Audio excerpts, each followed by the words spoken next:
Hi, it's Peg, and today, can you believe it, is day 23 of Artist Trading Card a Day 2020. That's a challenge that Chelsea and I from Art Joy Sharing issue each year. And today I am working with some of those backgrounds that I created using alcohol ink on Yupo. Now you're going to see a big oops. I wasn't thinking. I wanted to emboss this image. I love these little quirky birds. This is a stamp from Magenta Stamps, and I wanted to emboss them, but I wasn't thinking about the fact that I did these on Yupo paper. Well, that's a plasticized paper, and what do you think happens when you hit it with a heat tool? Yeah, you guessed it, it melts. So you're going to see me make a big oops, but I'm going to salvage it because I'm going to use a portion of this image anyway. It's almost reacting like shrink plastic right now. You can see it curling and rolling around on my table. I'm saying, oops, not going to work that way.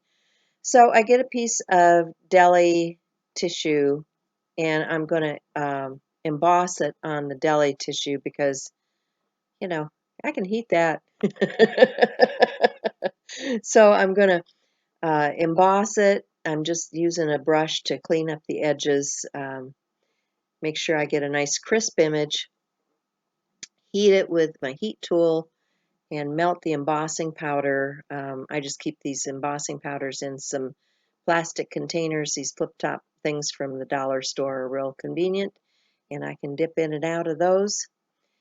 And I'm going to use a brush and tear that out of the piece of paper, and then I look at it and I'm saying, that deli is pretty thick deli. I think I'll cut it out with a pair of scissors.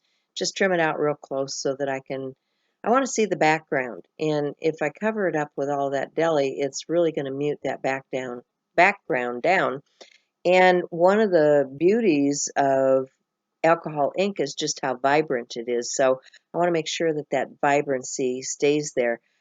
These quirky birds kind of remind me of some of those things out of Australia or Aboriginal art, or I don't know. They're just very native looking quirky birds to me. And I wanted that vibrant background like you find in some of those fabrics.